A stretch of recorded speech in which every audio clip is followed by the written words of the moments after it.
Endosulfan ദുരിതം വിതച്ച് പെയ്തിറങ്ങിയപ്പോൾ പകച്ചിരിക്കേണ്ടി വന്ന നാടാണ് കാസർഗോഡ്. വാർദ്ധക്യത്തിന്റെ പങ്കപ്പാടുകളിൽ പെട്ടു പോകുമ്പോഴും അവർ രോഗികളായ മക്കളെ ചേർത്തുപിടിച്ചു.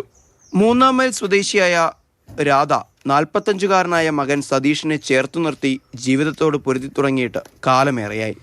വാർദ്ധക്യ സഹജമായ രോഗങ്ങൾ അലട്ടിത്തുടങ്ങിയതോടെ ഇവർക്ക് ജോലിക്ക് പോകാനും കഴിയാതായി.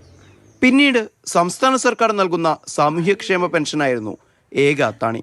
പെൻഷൻ മുടങ്ങിയതോടെ ഈ കുടുംബം ആകെ പ്രതിസന്ധിയിലായി. ഇപ്പോഴേ എനിക്ക് വാദത്തിൻ്റെ അങ്ങനെ എല്ലാ അച്ഛൻ്റെ വെത്തായിട്ട് നടക്കാനൊന്നും കഴിയുന്നില്ല, മുട്ടുവേദനയായിട്ട്.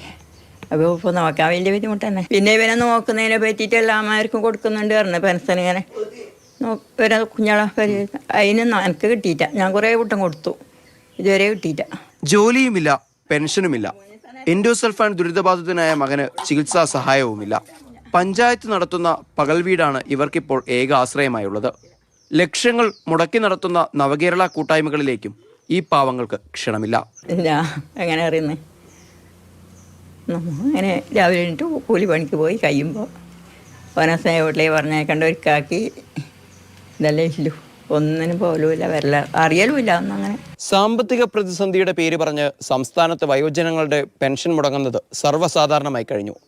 എന്തെല്ലാം അടവ് നയങ്ങൾ പറഞ്ഞൊഴിഞ്ഞാലും ഇങ്ങനെയുള്ള ദുരിതമനുഭവിക്കുന്ന രോഗികളായ സാധാരണക്കാരുടെ പ്രശ്നങ്ങൾക്ക് സർക്കാർ പരിഹാരം കണ്ടേ തീരൂ. സാരംഗ് സുരേഷ്, മാതൃഭൂമി ന്യൂസ്, കാസർഗോഡ്.